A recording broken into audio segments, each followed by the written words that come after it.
Yes, welcome back from the commercial break. We are dealing with analyzing economic policies, and education, it's a sector which cross-cuts socio-economic policy. And if we have a long education, we cannot have a stable, and a developed, country. So we must have a stable education sector because it's a drive. I do respect that.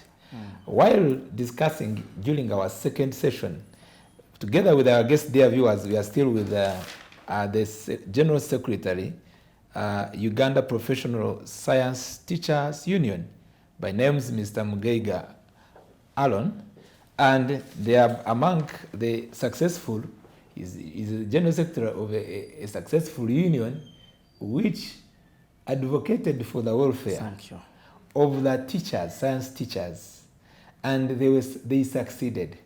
Part of it, he said the reason why they succeeded, they continued engaging with the government.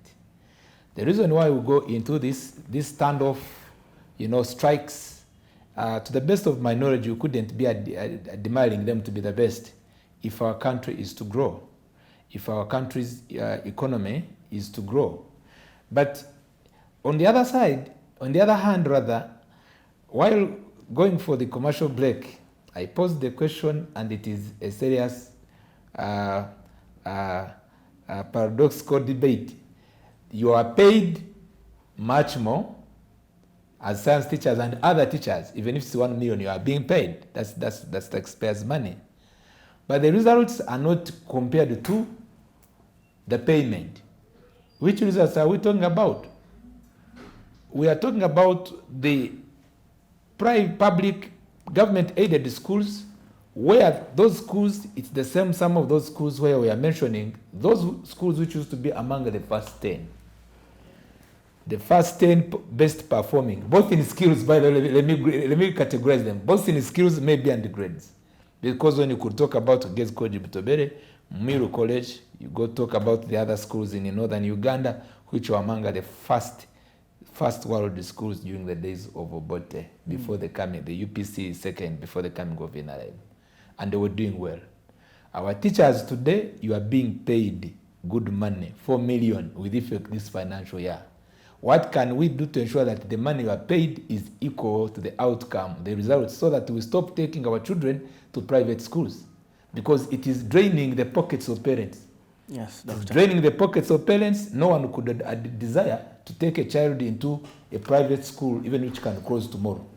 At times, no one. But it is again questionable, and again it's a policy debate we are bringing to us. Should we go for signing of contract so that if you are not performing, a contract is renewed depending on your performance?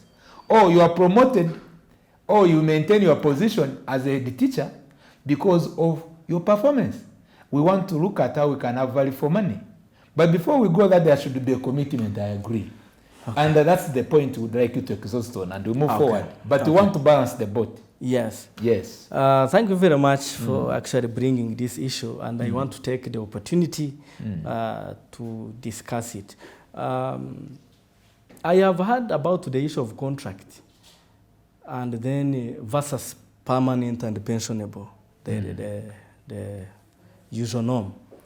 But of course, all this we are talking about is the terms of employment. We started on industrial relations, and sometimes when somebody is already in the mid of something, you have got to pay a price for you to change it, which I think would be heavy for government. However, what I was talking about is, I do not want people, because I know the whole public is now looking at the 4 million for science teachers, but they are forgetting that also an agriculture officer at the district is going to earn 4 million. An environmentalist and a statistician are also going to earn 4 million. But it is only the 4 million. Is it how it is going to be done? Yes. The public is only focusing on the 4 million of science teachers. Why? Because of the other element, but I don't want to go back to that. I don't want to go to that. But my advice to government and the technocrats is that the 4 million being paid to the science teachers should not be the basis for changing the terms of employment, because of one reason. Actually, a number of reasons I'm going to mention. One, I want us to realize that enhancing salaries for science teachers and teachers in general has been a long overdue issue. When you comparatively in East Africa, if you look at the East African countries, Tanzania, Rwanda, Kenya, some of these countries are paying better than us. Even right now on the 4 million, we will not match Kenya's pay for teachers. But we are now better, 4 million will be better than Rwanda.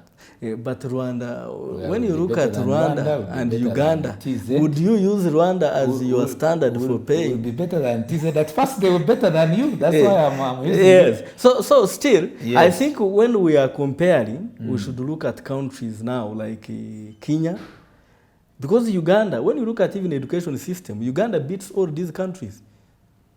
Regardless of the pay, it beats them in terms of products and the quality of education. So we need also to appreciate that, Doctor. Yes. So I don't want the 4 million to be used as a yardstick to change terms of employment that you want to put these people on contract. However, I don't refute the contract employment. Not necessarily. Because I know there are many workers working on contract. Mr. Mugege, understand me properly in our discussion. I don't want to insinuate that the government, should, if it was to consider contracts, it should consider contracts depending because of the increment made, the increment made. But rather, my concern and the concern of the viewers and the government, I believe, we want to have value for money. Anti-information. And the value for money which I'm talking about, we should not continue to see the decline of performance, both in grade and skills. Let me inform you before I come to that. The Prime Minister, she was appearing in one of the talk shows, one of the media houses, and she clearly mentioned that when the pay enhancement for these scientists came up, it was a heated debate. And some government officials wanted these workers to be put on contract, medical workers, science teachers, and I think you read in one of the newspapers. But sometimes we wonder the intelligence and the wisdom of President Museveni. Because the Prime Minister clearly indicated that President Museveni rejected that idea. He said, these people have been agitating for better pay. Now we have done our part as government. Let's allow them, give them a benefit of doubt. Let's see what they can be able to do. Let's not pay them well and immediately we decide to change the terms of employment. It will not bring out what we want as government. So that was the wisdom and intelligence of the highest order exhibited by the Fountain of Honor actually to guide the country. Because if we had not subdued that kind of thinking, I think by now contracts would have started, people would have started putting us on pressure here and there. But coming back to your issue of value for money, I want first of all to assure the public. You know, we interact with these teachers, science teachers across the country, because we have platforms, WhatsApp platforms over 100 to accommodate all these science teachers. We have Telegram. We use this social media for communication, and we speak to them. We see their views and what they are presenting, and their reaction towards this pay enhancement of 4 million and 3 million. Science teachers are ready to serve. Science teachers are ready to fix the cracks in the teaching of sciences. Science teachers are ready to avail themselves to teach students. They are ready to give the time. They are ready to do the sacrifice. They are ready to make sure that there is value for money. And I want to speak to the science teachers. Science teachers, wherever you are. First of all, I want you to thank government. Government has fulfilled its commitment. Much as we have not received the money on accounts yet, but we are sure this time around there will be no games. Because I don't think there will be anybody who will want to play the games. I saw some people striking this week when they were starting, some arts teachers. Yes. And one of the things which actually baffled us was to see, I saw in one of the stations portraying that arts teachers were striking against salary enhancement of science teachers. Is it the case? Yes, I saw it in one of the stations. And really that was very bad. You cannot come out to strike against somebody's enhancement. Really, that is very bad, and we want to condemn it in the strongest terms possible. And we cannot tolerate that kind of sentiments.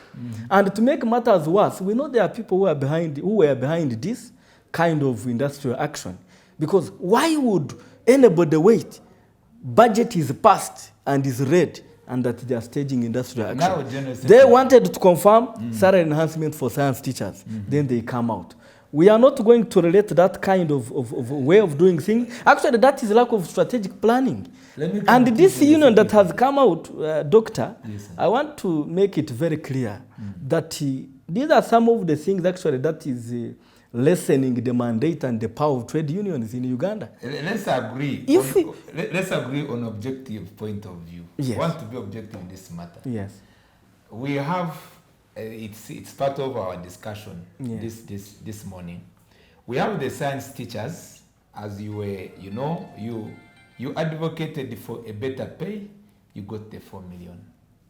And you are having your friends. I understand you say that you've been not facing the same situation, working environment and maybe the tasks, which are the role, the definition of roles. But whereas all that, keeping all that constant, it is common knowledge to all of us that both of you got the same market when you are going to procure maybe items to use at home, and you send your children to the same schools. The needs are the same. The expenditure, the needs are the same. And to me and to you, because I want you to position yourself, if you were the art teacher, and you are with me, your brother, I'm a science teacher. I'm to get 4 million, for you are to get 1.1. Because in real terms of labor, I'm not their advocate, but I'm just, we are making a balanced discussion. Yes, please. In real terms of labor, there is what we call equal labor rights, equal pay, salary discrimination, which you talked about, and salary discrepancy, which is salary discrepancy. In this case, much as they are using you as a case study, a case in point, a case at hand, but they are indeed bringing a grievance. If you considered the budget to increase the graduate teachers from whatever amount, whether 1.2 to 4, why didn't you also consider us? To me, maybe I am giving it back to you. To me, that's the spirit I think they are trying to urge the government. I will come back to that spirit you are trying to bring, but let me first approach it in a broader way. You have mentioned on the issue of markets, this is something really we wanted the public to understand. Yes. And this is the marginalization actually we talk about. Those people who are pumping the arts teachers, they are pumping them because they are fighting the science teachers. They are being pumped. It's their pain. There is nothing like concern. It is their pain. Let me tell you, yes, I know that pain is there, but we teach with these arts teachers. Yes. We know how they are feeling. Yes. Of course, it is not good. Naturally, it will not, somebody can't remain the same. Yes. But I don't think it is an organization they have made that they should come out against the salaries of science teachers. Because you must realize, Doctor, that this pay enhancement has not only been done in the education sector, it has been done in all sectors of government. Actually, all workers of government who are scientists have got this enhancement. As long as somebody is a graduate cadre, will get 4 million. Other than medical, those are not medical. And the diploma will get 3 million. But it is only that of education sector science teachers that is being contested. And they are using our fellow counterparts, the art teachers.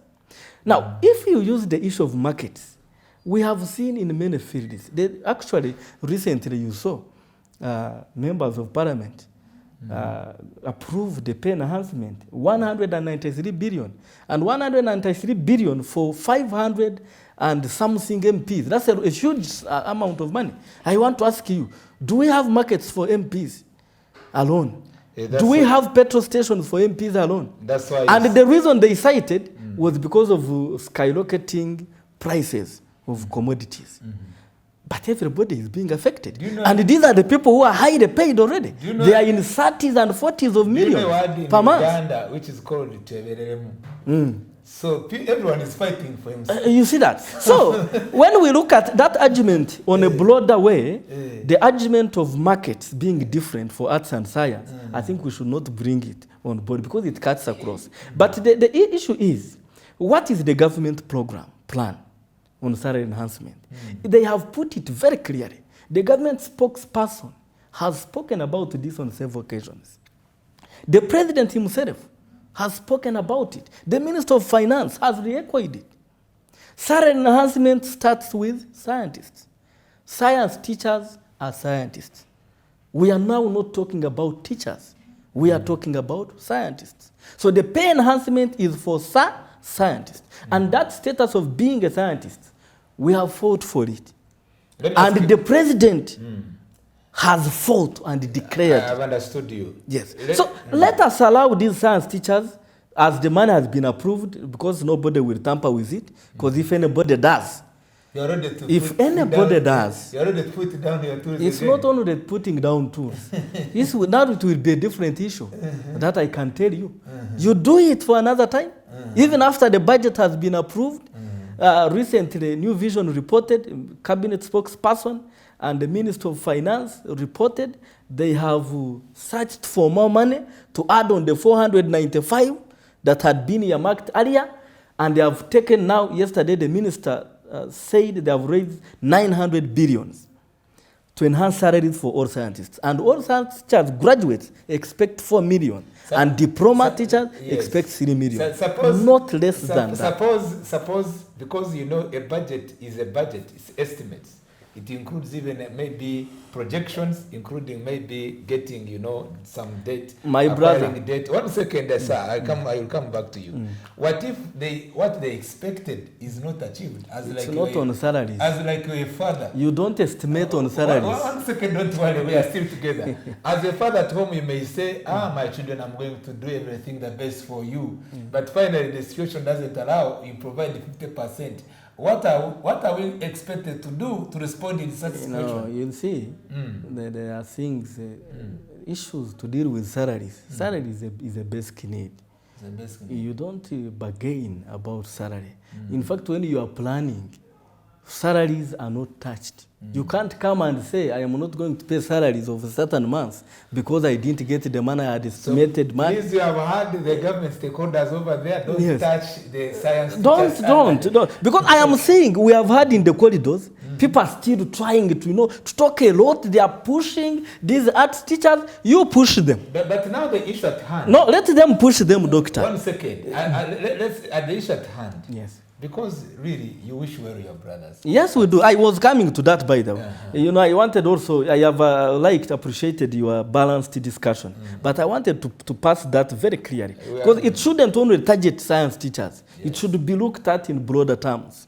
Hey, don't look at only the 4 million of a graduate science teacher. Look at agriculture officers, look at engineers, look at environmentalists, look at statisticians and many others. Whoever studied science. Yes, you handle them at a go. Don't only, if you sing out science teachers, I can tell you, Uganda Professional Science Teachers Union will not sit and keep quiet and watch you do that.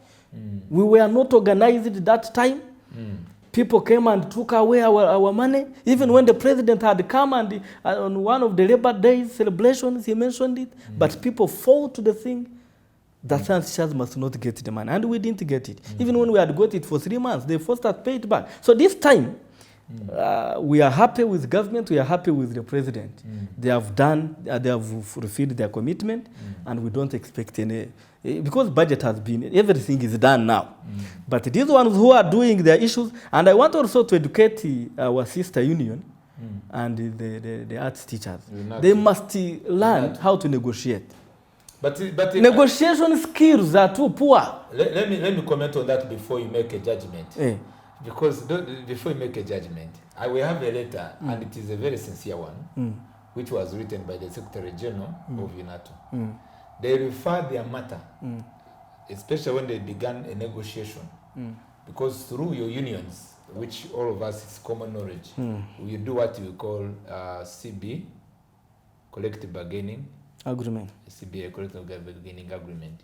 In the process when there were disagreements, 2019, that's what they did. And at the climax of 2021, they agreed of implementing the decision. Who agreed? Between, of course, this agreement is between the employer and the employees. Government and the representatives of the union. Are you sure the government yes, allowed? CBA, it's here. Fully signed by government. CBA, it was signed. Fully signed by government. Very much. I am not sure. Very much. So there was an agreement, but first of all, just be in agreement with me that there was a CBA signed. And that agreement was to consider their affair relating with, let me show you. They were targeting to have 524 billion increment, and during the financial year of 2021, what the government raised was a 25% to that effect, and they were able to have on an increment which was to a tune of 389. And according to the agreement, by this financial year, they were supposedly to have reached to the agreed upon increment, which was 524. This is where I've generated this figure. Now, Doctor, and, I am aware of that document. Yes, please. But one thing I want you to appreciate, you were saying government signed that document. Yes. I want you to understand that the way government operates, you know, that is also another area where they missed a point. When government commits itself in writing, then they have limited their chances of backtracking. Actually, something that is on record, government cannot backtrack easily. But what the gap that government has utilized is that that CBA in question, there are some officers of government who never signed, and they gave their reasons of not signing. Those who never signed? Yes. Do you have them on record? Yes, even the Minister of Finance, representative, the permanent secretary. They never signed? Never signed. The Solicitor General never signed. I don't have the documents, I will not contest it. The Solicitor General never signed. And these are some of the things we have been telling them. But even if government had signed, look at the first level of implementation. Are you aware that it was that the first level of implementation was done, that 25% they are talking about, but for science teachers, it was never effected. And yet they were there. Under their watch, science teachers were discriminated. Because in the first phase, science teachers were supposed to earn 1.4 million. Other scientists and other workers got theirs to the tune they had put in that CBA. But for science teachers, we are still below. Yeah. We are now at 1.2. And nobody came out to say, hey, look, you have implemented this for these sections of people, but this group, you have not. And these are the things we are talking about. Now, when you see government has come up with a policy and you come to fight it using a document which you yourself never followed, that document you are telling me, in as far as I can remember, it is a document of 2018, 2019, exactly. Right? But today we are in 2022, 2023. Actually, it is expiring. No, but now this year. In this case, come back to our point. Yes. We are talking about the bleaching of the agreement. Yes. And you know the labor law and the public negotiation machinery act, which talks about that kind of the non-compliance, the breach of the agreement, which gives a leeway. What do you refer as an agreement? One second. The agreement which was in place, of course, which has been... Do you sign an agreement? Is an agreement supposed to be signed by one side? It's the other side, public service signed. Public service, the employer, they signed. How many were supposed to sign? Now, you are lucky that I don't have the agreement no, here. You see, doctor, let me tell you this. But there is by the way, I want to advise that those people who are agitating for salary enhancement, they should find a way of how to capture and factor their issues that will support their agitation.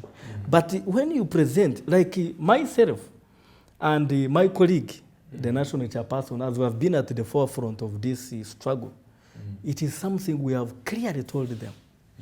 You can't sit with a document for 4 years, 5 years, without following it up to make sure it is completed. Are you aware that the CBA is supposed to be registered by government, by Minister of Labour, Gender and Social Development? So it wasn't registered? It was not registered. Now, you want to work us into something to pursue. I am, honestly, so what do you advise doctor, them? Yeah. honestly, I'm not trying to be, because people will think, have been saying that we are shellfish and we are against the CBA. That's what they think of. But the truth, truth sometimes need to be spoken, to be told. You see, you cannot compare government to implement a document they did not agree to. Okay, let's go to what should have been agreed upon. Now that I want First to of all, those figures, if government had agreed upon those figures, it means they should have signed and committed themselves. But the fact that they never committed themselves, it means they did not agree. So should the government agree to you now as an associate? You're an associate union. And the very professionals, much as you have different category, but more or less you are the same. What could you prefer to be done? Right now, what is at hand? As a sister union. People were using that document. Stability of this school. They wanted to use that document to knock out salary enhancement for scientists in the education sector. Really? Yeah. Because I thought they wanted to build on what has been done. No, if that was the case, it would have been okay. But if you want to use that to knock out this, as we have been seeing, do you know the battles we have gone through with some officers down there? Leave alone the top officials, the head, the first lady, and the cabinet at some level. But in the middle there, the battle has been. I told you about diverting funds for science teachers. That is what triggered our industrial action. But you ask yourself, why out of all the beneficiaries, why do you target science teachers? That was also in bad heart. Number two, we have been struggling with all this marginalization, also fighting for salary harmonization, but it only affects science teachers, and we did not have a voice. So, when it comes to CBA, we have no problem with CBA. Actually, should the government come out today, this morning, even before we leave this program, and they say, Minister of Finance comes out and said, now we are going to implement the collective bargaining agreement. We shall be at the front line in celebrating. You celebrate? Yes. Now, but what we advise is, we have to get into new terms with the government, because this CBA is already expiring. It's expiring this financial year. I don't think government will continue honoring a document that has already expired. So you have said that if they honored it, it will be well and good. Yes. But again, we are saying that these are your sister unions. Maybe in the next session, you will give me some time to speak about that. Our brothers and sisters should not look at us as the enemies. Because we are not against them. Even us, by the way, they must appreciate that we have been in a battle. There was somebody who was saying that we are not scientists, that we are teachers. Okay, thank you so much. Let's go for the last session after the commercial break. Stay tuned on Smart 24 TV. Today is the Education Day. We are agitating for stability of our educational institutions. None of the parents outside there, you want to take your child to school and you hear that there is a strike. We must now come up with a solution through this talk show and maybe be able to, improve the progress of our education sector. Thank you so much.